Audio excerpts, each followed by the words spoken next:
Assalamualaikum warahmatullahi wabarakatuh. Hari ini kita lanjutkan materi kita. Kemarin kita sudah bahas tentang ukuran pemusatan data, kemudian ukuran letak data, ukuran penyebaran data, kemudian penyajian data. Untuk lebih jelasnya silahkan lihat video-video sebelumnya. Nah, sekarang kita fokus di distribusi frekuensi.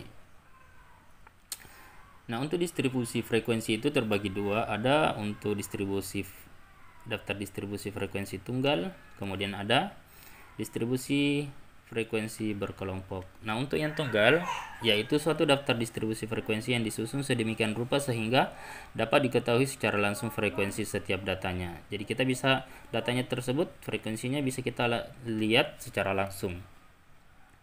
Adapun untuk distribusi frekuensi berkelompok, yaitu suatu daftar distribusi frekuensi yang disusun sedemikian rupa sehingga data yang berukuran besar disederhanakan dengan mengelompokkannya menurut kelompok-kelompok atau kelas-kelas tertentu. Nah, kemudian dari masing-masing kelas tersebut dihitung frekuensinya. Perbedaannya di sini antara tunggal dengan kelompok. Nah, kalau di distribusi frekuensi tunggal itu frekuensi setiap data itu bisa kita lihat secara langsung data kelompok datanya ya. Kelompok nilainya tersebut misalnya dadu 1 sampai 6. Jadi kita bisa lihat frekuensinya misalnya dadu 1 2 3 4 5 6. Frekuensinya misalnya yang frekuensi untuk dadu mata 1 5, artinya angka 1 itu 5 kali kemunculannya. Adapun untuk frekuensi berkelompok, kita kelompokkan nilainya misalnya 20 sampai dengan 30. Frekuensinya 5. Nah, kita di sini kita cuma tahu frekuensinya sekian, 5 kali kemunculan, tapi data-data yang ada di antara 20 sampai 30 kita tidak tahu.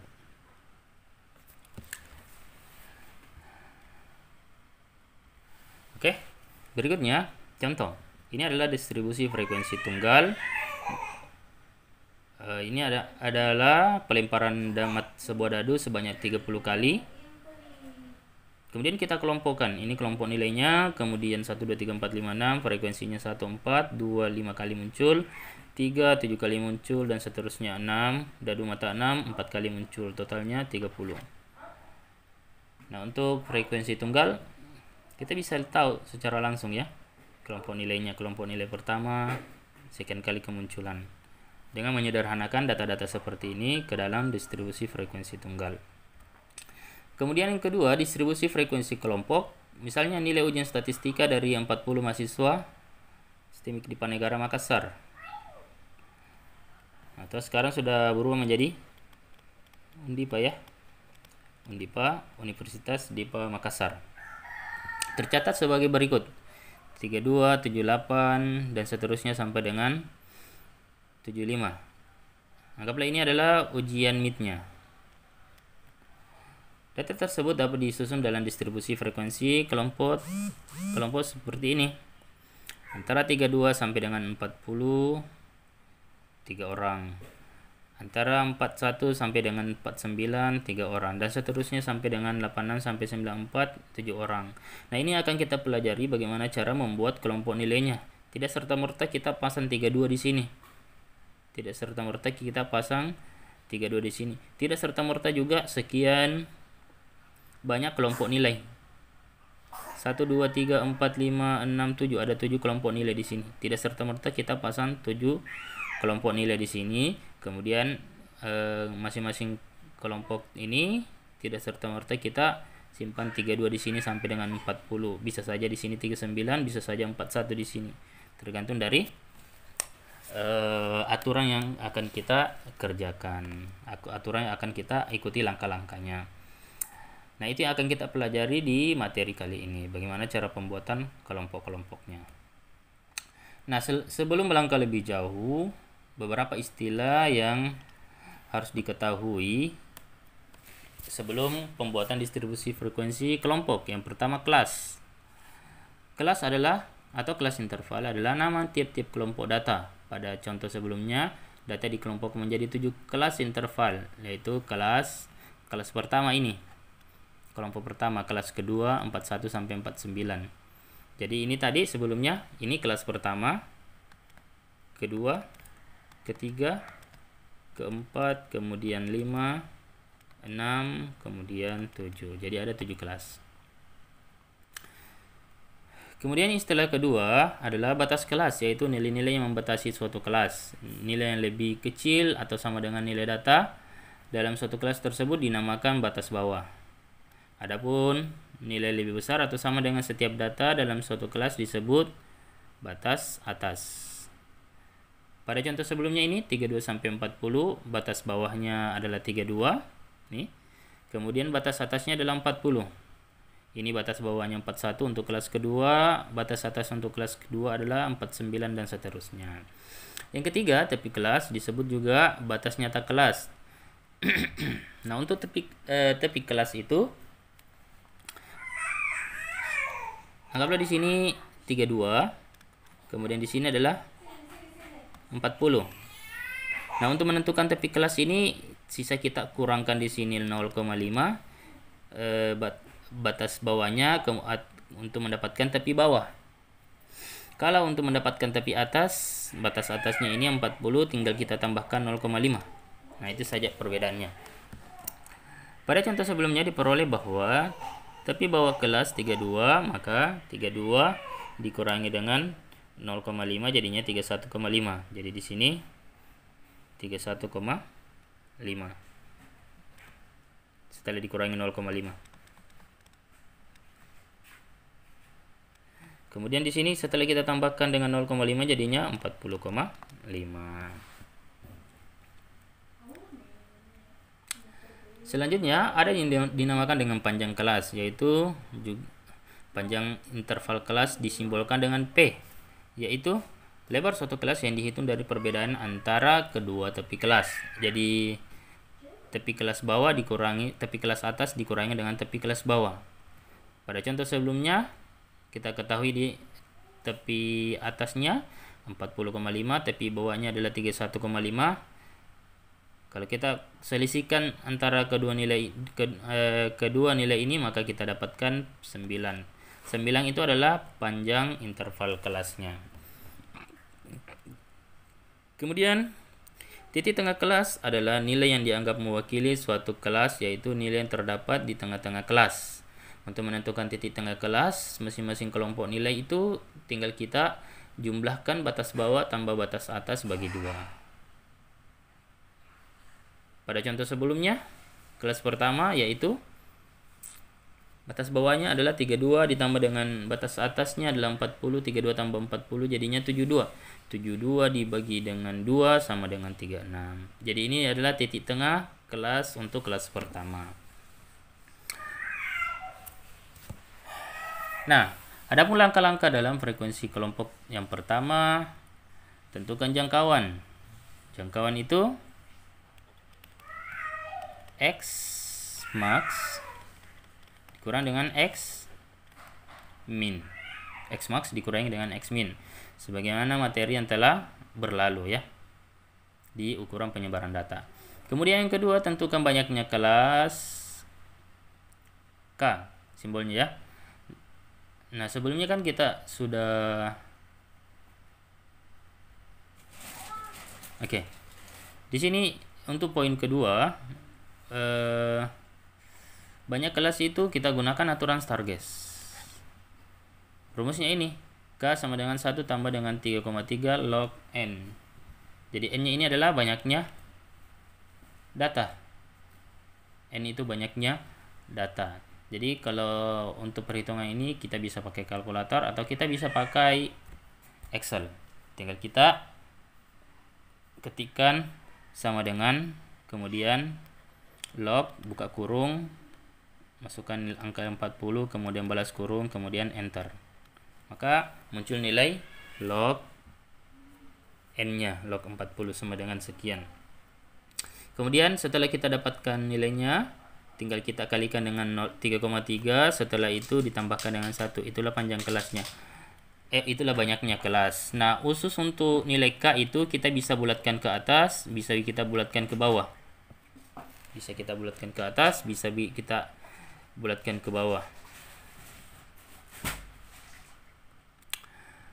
Yang ketiga, tentukan panjang interval kelas. P. Nah, sebelumnya kita sudah tahu panjang interval kelas itu rumusnya ini. Tepi atas dikurangi dengan tepi bawah. Yang jadi masalah, batas atas dan batas bawahnya kan belum kita tahu di sini. Maka untuk rumus panjang interval kelas itu kita bisa gunakan rumus panjang interval kelasian seperti ini, ya, di mana rumusnya adalah jangkauan poin pertama dibagi dengan banyaknya kelas poin kedua. Langkah pertama, langkah kedua, ini kita bagi J per K, maka kita dapatkan panjang interval kelasnya. Khusus untuk ini kita hanya bisa membulatkan ke atas, ke bawah no, tidak boleh ya, tidak bisa. Nanti kalau kita bulatkan ke bawah, ada angka, ada datum yang hilang, atau ada datum yang tidak termuat ya. Untuk lebih jelasnya kalian bisa simulasikan nanti. Keempat, pilih batas bawah kelas pertama dengan mengambil datum terkecil. Jadi tadi kita ambil 32,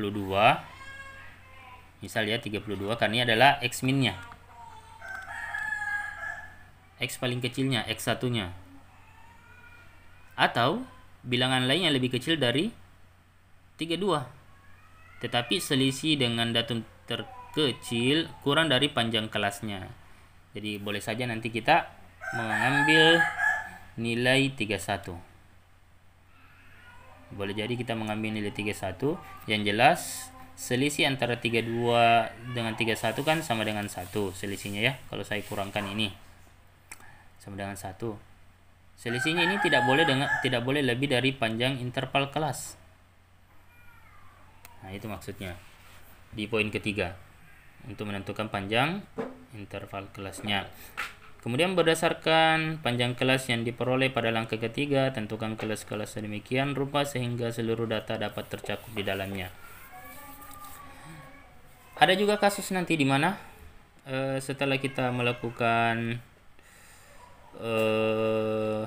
pembuatan kelompok nilai, ternyata ada datum yang tidak masuk, terutama datum terbesarnya itu tidak masuk, maka jangan pilih kelompok nilai tersebut, tempuh solusi lainnya. Artinya kita bisa mengambil nilai-nilai yang lainnya. Misalnya K-nya itu tadi, misalnya kita bulatkan ke atas, ya tempuh coba K-nya kita bulatkan ke bawah lagi. Nah, begitu.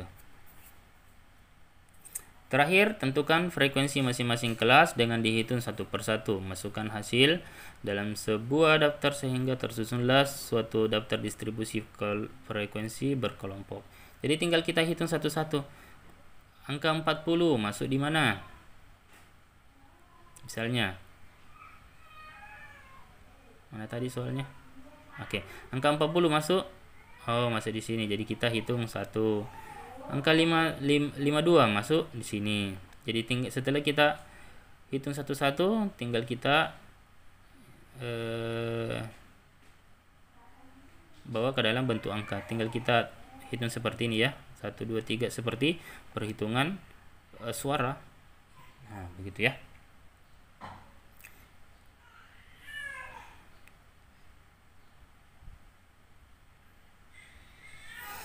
Contoh, perhatikan kembali data yang diambil dari contoh sebelumnya. 32, 78, 90, 67 dan seterusnya.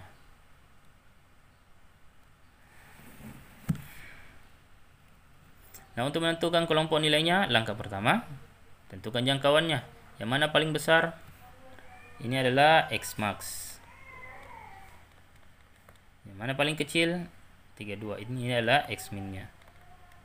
92 dikurang 32 sama dengan 61. Setelah itu, kita tentukan jangkauannya J sama dengan 61. Langkah kedua adalah menentukan banyaknya kelas dengan menggunakan aturan Stargess. Log 40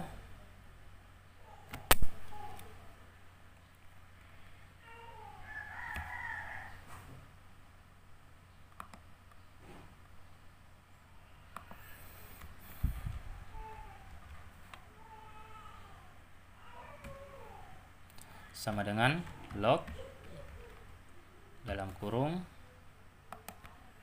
balas kurung enter 1,6. Kita kalikan dengan 3,3 sama dengan ini kali ini tambah dengan 1 sama dengan ini tambah ini 6,28.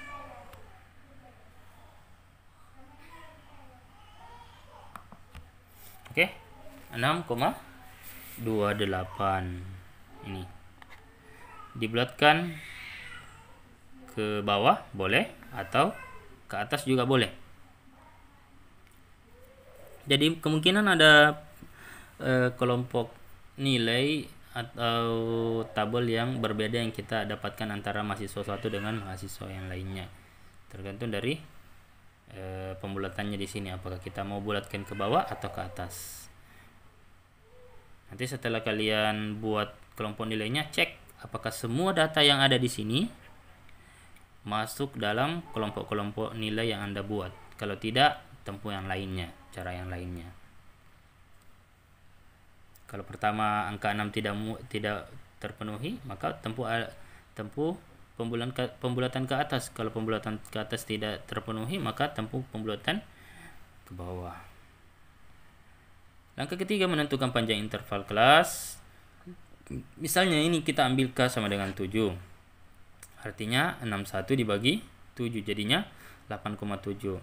Kalau untuk yang di sini selalu dibulatkan ke atas, dari 8,7 menjadi 9. Kalau misalkan di sini 8,2, jadikan ke 9 juga. Bulatkan ke atas. Oke. Langkah berikutnya, menentukan kelas-kelas interval. Misalnya diambil K sama dengan 7 tadi, di langkah kedua kita dapatkan K sama dengan 7, langkah ketiga kita dapatkan P sama dengan 9. Kemudian batas bawah kelas pertama kita ambil 3 ke 2, X 32, X minnya ini. Kalau saya ambil nilai pertama 32 di sini, artinya bagaimana caranya supaya kita bisa dapatkan P sama dengan panjang interval kelasnya di sini 9. Kita tahu bahwa panjang interval kelas P itu adalah tepi atas dikurangi dengan tepi bawah. Ini kan? P-nya kita tahu 9. Sama dengan tepi atasnya. Kan anggaplah ini yang baru 30, kita start dari 32. Kita belum tahu tepi atasnya berapa. Jadi kita tuliskan saja di sini tepi atas sama dengan dikurangi tepi bawah. Tepi bawahnya 32, yaitu kurangi dengan 0,5, jadinya 31,5. Tepi atas sama dengan 9 ditambah 31,5. Ini 31,5 nya negatif, pindah ruas ke kiri, jadinya bergabung dengan angka 9, dari negatif berubah menjadi positif di sini. Artinya 9 ditambah 31,5 sama dengan TA, atau TA sama dengan 9 tambah 31,5. Jadinya di sini adalah 40,5. Ingat, ini TA, tepi atasnya. Kalau tepi atas diketahui, batas atasnya adalah 40. Makanya di sini 40. 32 sampai dengan 40. Nah, setelah ini untuk kelas pertama. Untuk menentukan kelas kedua, kalau kelas pertama sudah terbentuk, mudah kita akan tentukan kelas selanjutnya. 40, setelah 40, 41 sampai dengan 49. Nah, supaya kalian tidak pusing dengan tepi atas dengan tepi bawah, tinggal kalian coba perhatikan di sini. Bayangkan saja 40, di sini 32. 40 kurang 32 jadinya 8. 8 plus 1 9. Jadi P-nya sama dengan 9. Di sini selisih antara batas atas dengan batas bawah kan 8 di sini tuh, 8. Di sini juga bagaimana caranya supaya bisa 8 juga? Ya, kita ambil 49, 49 kurang 41 8. Paskan 8 tambah 1 9, panjang interval kelasnya.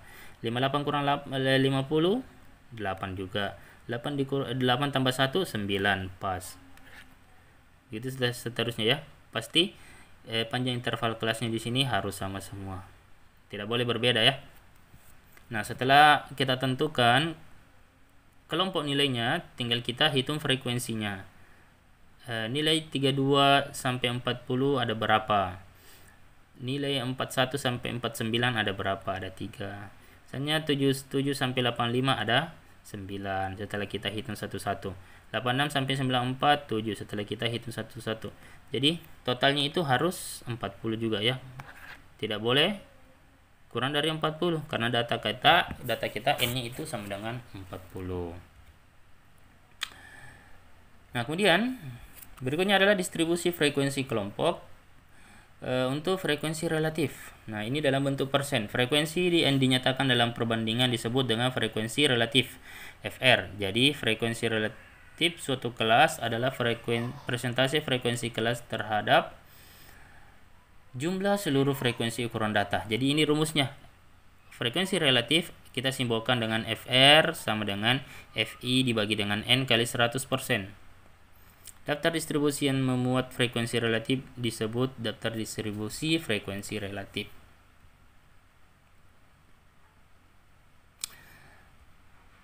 Contoh, perhatikan kembali tabel yang dibuat sebelumnya. Kita sudah peroleh seperti ini. Untuk mendapatkan frekuensi relatifnya, yaitu FI. Anggap ini FI-nya. FI, rumusnya tadi kan? FR sama dengan FI dibagi dengan N kali 100%. Kita beralih semuanya. Ini FR sama dengan FI dibagi N kali 100%. Oke, sudah benar, sudah tepat. Tinggal kita masukkan untuk FR pertama di sini sama dengan FI-nya adalah 3 per 40 dikali dengan 100%. Jadinya ini mati nolnya 1, sisa 30 per 4. 30 per 4 sama dengan berapa ya? 4 kali 7 kali 4 28 per 2 0 4 kali 5. Oke. Di sini adalah 7,5, kemudian di sini juga 7,5%, kemudian di sini 7,5%, sama di sini 7,5%, kemudian 8 FR4 sama dengan 8 per 40 dikali dengan 100%. Jadinya ini mati nolnya, sisa 80 per 4. 80 per 4 sama dengan 4 kali 20 toh. Oke. Artinya di sini 20%. Dan seterusnya tinggal kita hitung. Kalau 7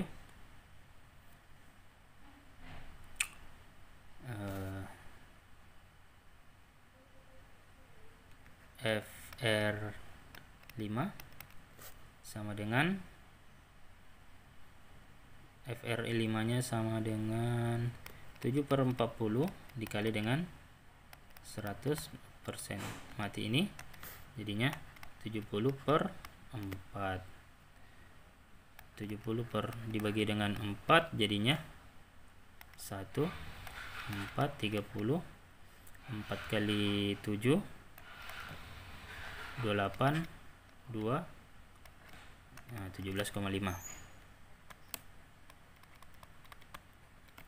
Di sini juga pasti 17,5%. Kemudian untuk yang 9 artinya 90 dibagi dengan 42 8 1 0 2 8 2 0. Oke. 22,5%. Nah, kalau kita total ini maka pasti nilainya 100%. Nah, seperti itu ya untuk mencari frekuensi relatifnya. Berikutnya tentang frekuensi kumulatif. Frekuensi kumulatif itu terbagi dua, ada dinamakan dengan frekuensi kumulatif kurang dari, ada dinamakan frekuensi kumulatif lebih dari. Untuk frekuensi kumulatif kurang dari adalah jumlah frekuensi semua nilai data yang kurang dari atau sama dengan nilai tepi atas kelas tertentu, kelas tersebut. Jadi kita masing-masing kelas itu kita cek dulu nilai tepi atasnya. Nah, setelah itu tinggal kita tentukan berapa nilai data, berapa banyaknya data yang kurang dari atau sama dengan, nah ini ya, kurang dari atau sama dengan nilai tepi atas kelas tertentu. Tentukan tepi atasnya. Sekian. Berapa kurang dari tepi atas tersebut? Berapa data? Nah, sekian frekuensi FK kurang dari. Frekuensi kumulatif lebih dari yaitu jumlah frekuensi semua nilai data yang lebih dari atau sama dengan ini, lebih dari atau sama dengan nilai tepi bawah. Nilai tepi bawah kelas tertentu. Jadi misalnya tadi antara 32 sampai dengan 40. Untuk FK kurang dari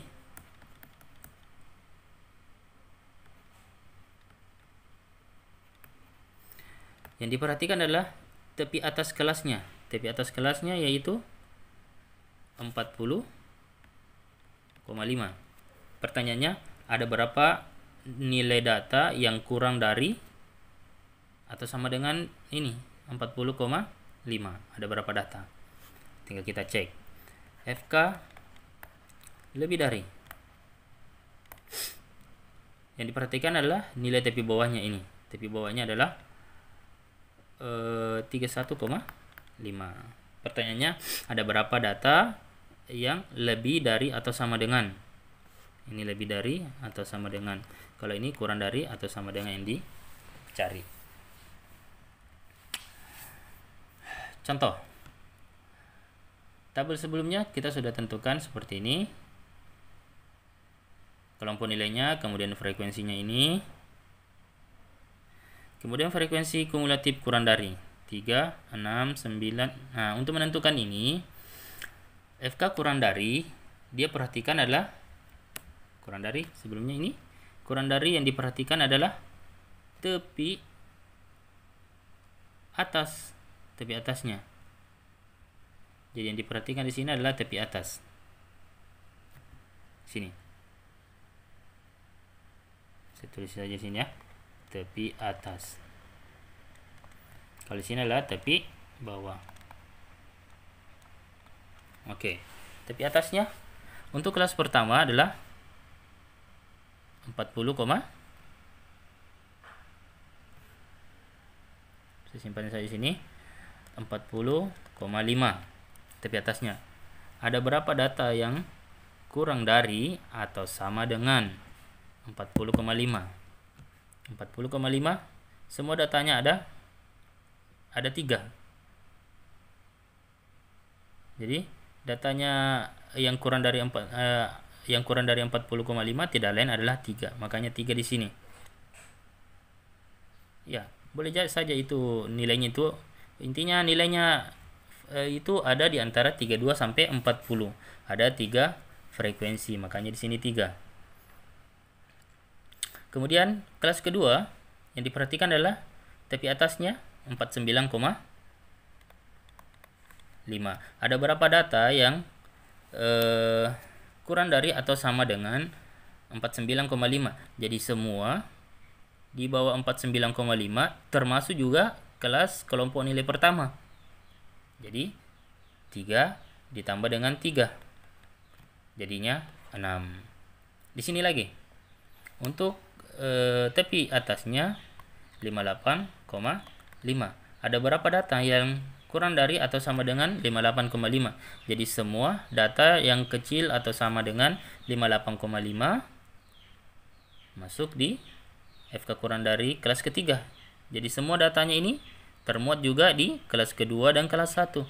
Atau dengan kata lain 3 tambah 3 tambah 3 jadinya 9. Makanya 9 di sini. Begitu pula untuk kelas keempat 8 tambah 3 tambah 3 tambah 3 jadinya sama dengan 17. Kelas kelima FK kurang darinya 7 tambah 8 tambah 3 tambah 3 tambah 3 jadinya 24. Untuk FK kurang dari kelas ke 1, 2, 3, 4, 5, 6 tidak lain adalah 9 tambah 7 atau 9 tambah 24. Kan ini jumlahnya ini semua adalah 24, jadi 9 tambah 24 sama dengan 33. Kalau ini 7 ditambah dengan 33 sama dengan 40. Itulah cara menentukan frekuensi kumulatif kurang dari.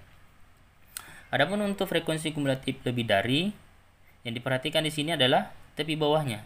Untuk kelas pertama tepi bawahnya adalah 31,5. Ada berapa data yang kurang lebih besar dari 31,5? Semua ya. Lebih besar dari 31 semuanya. Jadi 40 di sini. Kalau tepi bawahnya lagi kelas kedua adalah 40,5. Ada berapa data lebih dari 40,5? Jadi ini tidak termuat ini. Jadi dikurangi dengan 3. 40 kurang 3 jadinya 37. Begitu pula selanjutnya ada kita tentukan lagi di sini tepi bawahnya yaitu 49,5. Ada berapa data yang lebih besar atau sama dengan 49,5? Termasuk ini 50 ke atas dan seterusnya.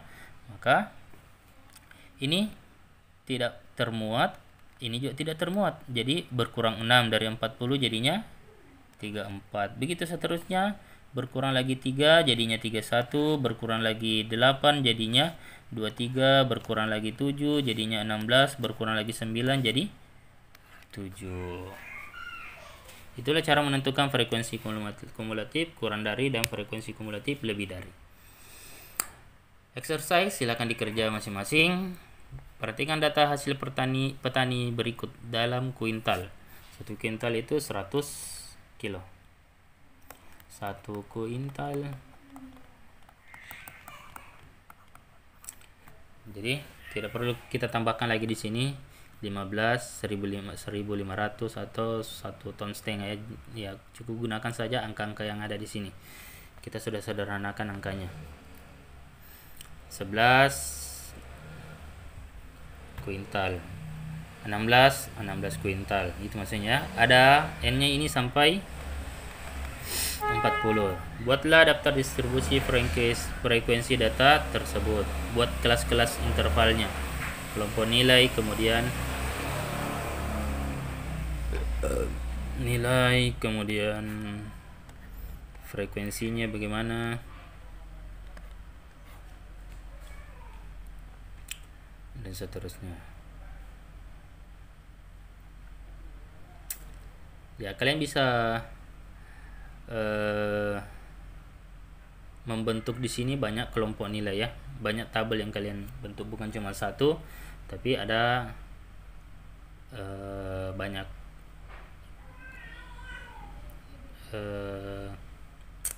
tabel-tabel yang bisa terbentuk ya. Terutama tadi pemilihan K bisa kita bulatkan ke atas, bisa kita bulatkan ke bawah. Di sini 2 mami di sini. Kemudian di langkah keempat juga kita bisa memilih datum lebih kecil dari X min-nya. Tadi 32, bisa saja kita pilih 31, atau bisa saja pilih 30, bisa saja pilih 29, bisa saja pilih 28. Yang jelas tidak boleh lebih dari panjang interval kelas. Selisih antara datum terkecil yang kita miliki dengan panjang interval kelas itu dengan datum yang kita pilih itu tidak boleh lebih kecil dari tidak boleh lebih kecil dari panjang interval kelas selisihnya. Misalnya sini yang paling kecil adalah 11. Bisa saja kita pilih 10 kalau kita tahu panjang interval kelasnya misalnya 9, misal contoh. Ini bukan panjang interval kelas sesungguhnya. Artinya selisih antara 11 dengan 10 kan 1.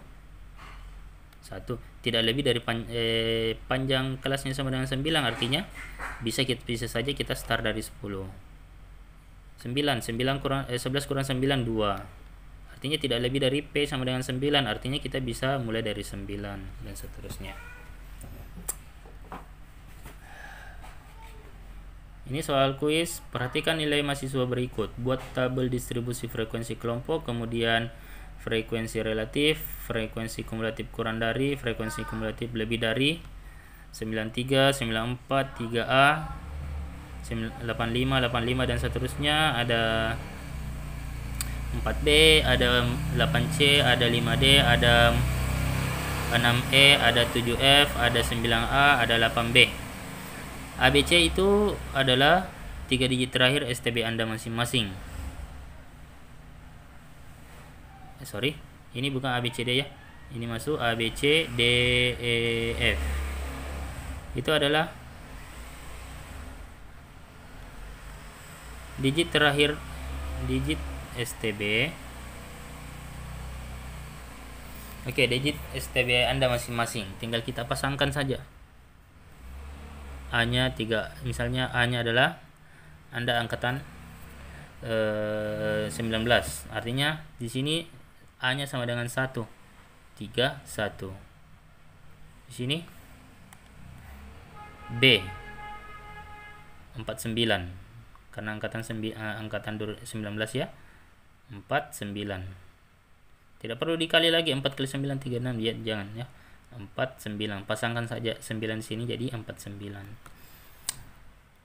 Buat kelompok nilai frekuensi, kemudian frekuensi relatifnya bagaimana, FK kurang dari dan FK lebih dari. Oke, untuk materi kali ini cukup sampai di sini saja. Sekian dari saya. Assalamualaikum warahmatullahi wabarakatuh.